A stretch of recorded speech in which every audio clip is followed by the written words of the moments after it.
Okay, good afternoon students. Today we are going to see the topic about what is process and what are the state of the process and process scheduling. Okay. Generally what is process means a process is a code or a program that can execute in the processor. This is process.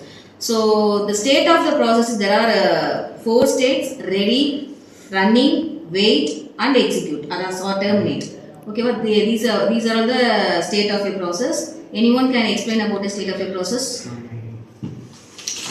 The process is going to start. It first start the process and comes to the ready, and it don't have any information. It goes to a running state. If it wants an input or output events, it goes to the wait state and we give the input, and it comes back to the ready state and it runs.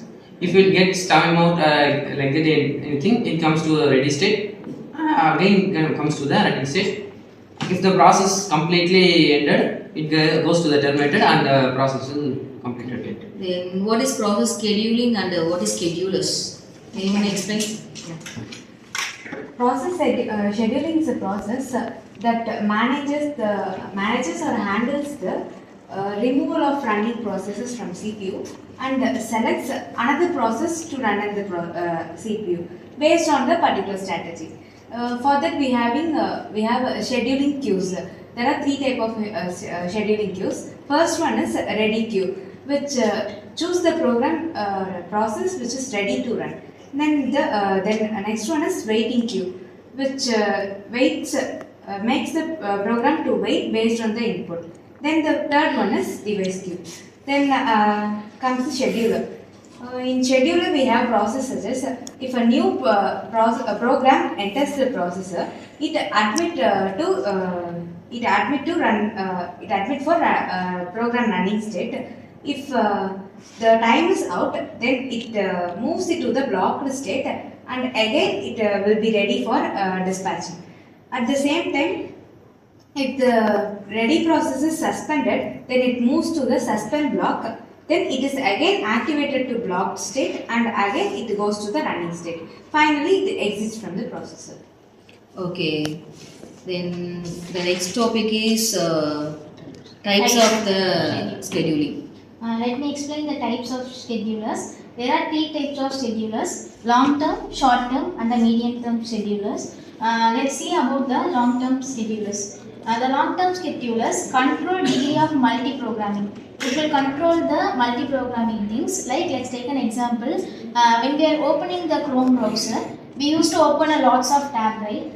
It all be processed by the same thing. So in that thing we will use the long-term schedulers. Let's go for a short-term schedulers. In the short-term schedulers, it works very frequently because it have a less works or less processes. It improves the CPU utility. Next, let's go for a medium term. In medium term, it temporarily removes the process. Like it's between the long term and short term. It will be in the middle term. Let's see the speeds of three term schedulers. First, we see the speed of long term schedulers. Long term schedulers always used to run very slowly because it runs frequently. Next, in short term schedulers, it runs very fast because it's have a less time, less task, and it doesn't run frequently. In medium term, it's between the long term and short term. That's it. Okay. So what are the categories? There are two types of categories of schedulers. These schedulers schedule the process, and the CPU has been categorized. And first it is primitive, and second one was non-primitive. Primitive is nothing but processes running in the CPU that can be taken by another processor. That is, if high priority process is coming and comparable with first process, that high priority process can be executed. And previous process will be hold on, and high priority process can be executed. And this non-primitive nothing but it is opposite to primitive.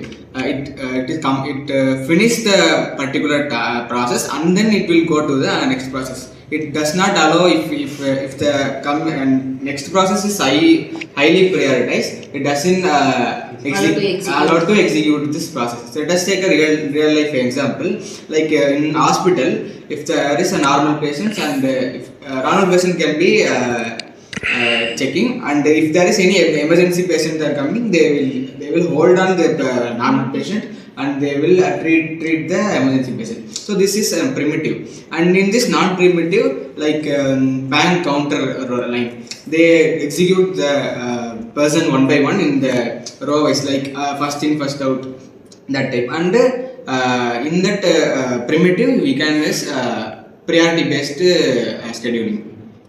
Okay, what is operations in process?